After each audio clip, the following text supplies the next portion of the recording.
these are different types of tracking.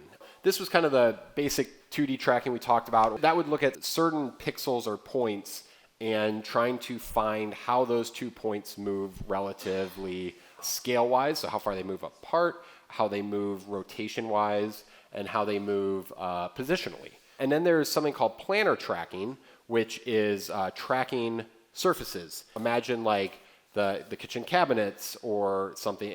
You're tracking any sort of flat surface. So these examples I have are like the steps, the walls of that shot. That's how I also did the cell phone, was with planar tracking. And that software I'm using is Mocha. There's a free version bundled in After Effects, and there's also a pro version which has a couple additional things such as mesh tracking. Mesh tracking is great for tracking things like uneven surfaces. So I have a book, a shirt, a face.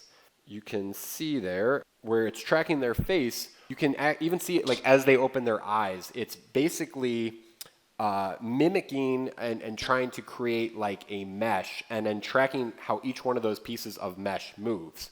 So to do something like a face, which is going to like, it's not a total flat surface. As they open their eyes, like this part moves, this part doesn't.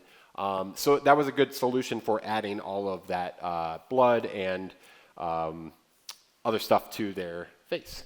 Then we have 3D camera tracking. Your camera was moving on set.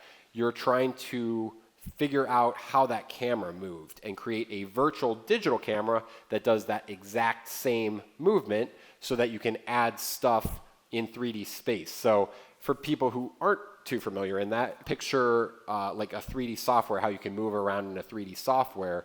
If you create a virtual 3D camera, you can now add stuff in 3D space, and you can figure out, well, this wall was at this position in 3D space. I'm going to add something there. And you might throw in a 2D object like text or some asset somewhere in 3D space, or you might actually add a 3D model that would move with your scene. And then there's 3D object tracking. So that would be like trying to track a 3D object. You could rotate a 3D object or something in 3D along with that object. So you're not trying to match the camera per se.